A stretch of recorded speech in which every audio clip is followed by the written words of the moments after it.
Hello guys, this is News Listener by Angelo. Salamat po sa mga manonood at if hindi ka pa nakapag-subscribe, please hit the subscribe button. Okay, just today, meron na tayong new Senate President.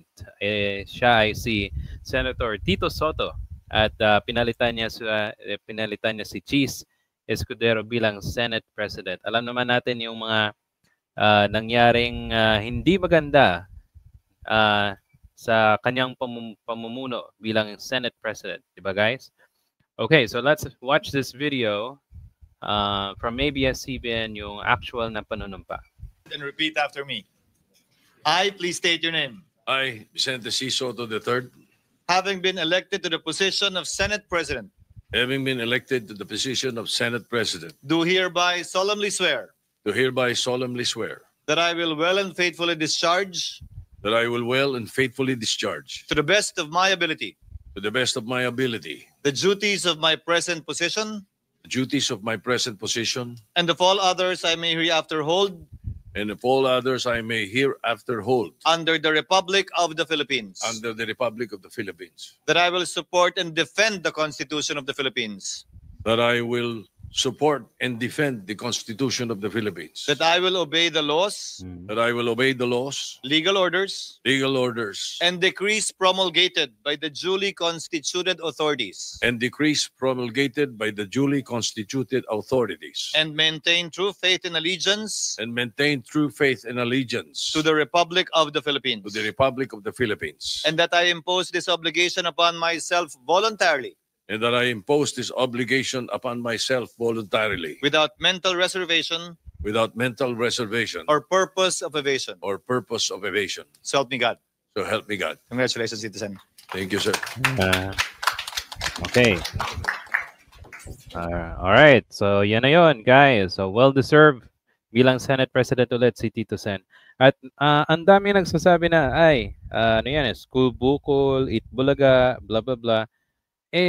Siya lang naman yung isa sa mga senador nung matagal na, pinaka-experience, pinaka-veterano. Alam yung mga rules sa Senado, sa impeachment.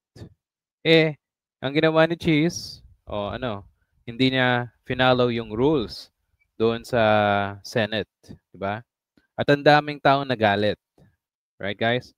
Now, before tayo pumunta sa mga controversies na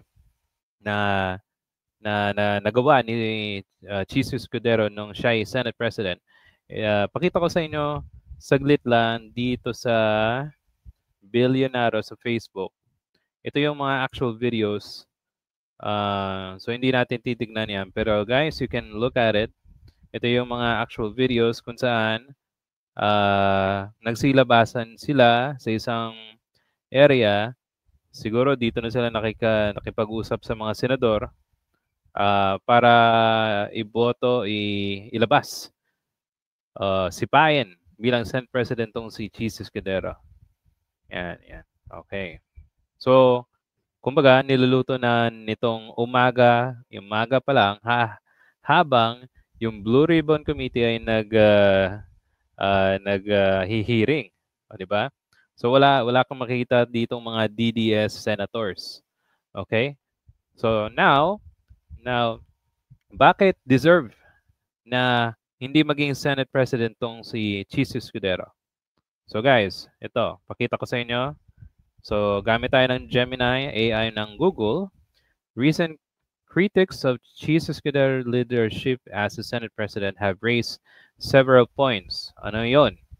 Ang handling key issues such as yung impeachment trial ni Sara Duterte.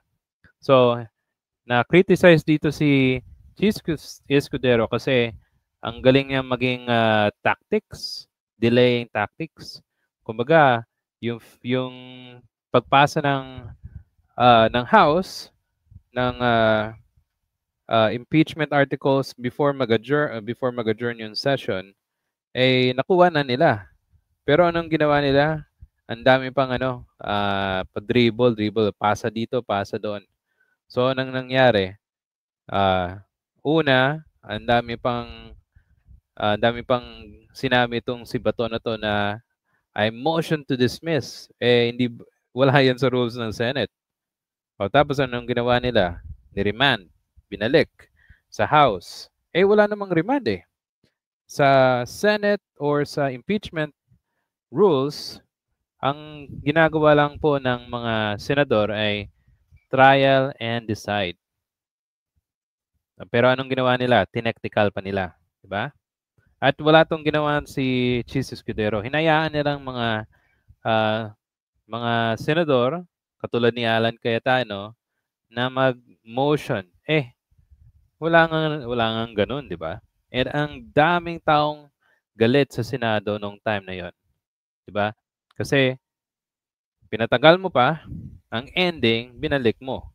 Tapos ang pinakahuli yung actual na i-archive, which is quite similar to sabi nga ni former Senator Kiko Pimentel, eh pareho na din yun ng ng dismissal based on dictionary. Diba? O, ano pa? Flood control. So, na-link to si Chis Escudero sa flood control scandal. Nakakuha siya ng 30 million. At inamin to ni Lawrence Lobiano, yung nag-donate sa kanya ng 30 billion na binigyan niya ng 30 million para sa campaign funds.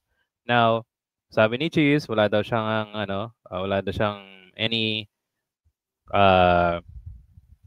connection or anything na hawak doon sa construction firm. Pero kung isipin mo, nung naging senator si Cheese at naging Senate President daw siya, base sa mga reports, dumami yung flood control projects ng company na to. Diba? At mismo yung COMELEC nagsabi, bawal kumuha ng donation ang isang kandidato if yung nag-donate ay government contractor. Dapat nga wala siya sa pwesto. Kasi napaka-bigat na violation yon, diba? Okay. So yan. At tapos, ano dito? Sabi dito, leadership style and effectiveness. Okay. So some critics have described Escudero as undecisive. O kumbaga, yung pagdesisyon ay hindi pa sigurado. Lacking of undecisive yung decisive action and strength of will. They accuse him of fence sitting, choosing sides that only advance his personal ambition. Kaya nga yung pag-remand ng impeachment articles at pag-archive, naka-benefit to kay Sara Duterte. Diba? Definitely may plano to si Cheese, hindi lang bilang isang Senate President. Senador. Definitely may plano yan going to either Vice President or President. Diba? Okay. Tapos ngayon, dito, Senator Tito Soto, who replaced Escudero, stated that the public was enraged by the corruption seen in flood control. So, siya mismo, yung Senado, 3 sa kanila ay konektado sa flood control scandal. Tapos, yung 2 nag-iimbestiga doon sa Blue Ribbon, siya Senate President.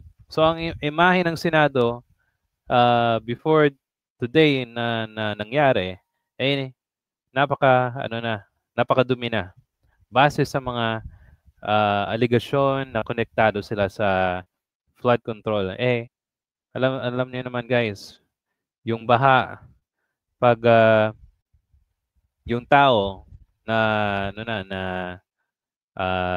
binabaha, pero yung flood control projects ay bilyon-bilyon, parang walang silbi yung pondo na inilaan ng gobyerno, pera ng taon bayan yun, di ba?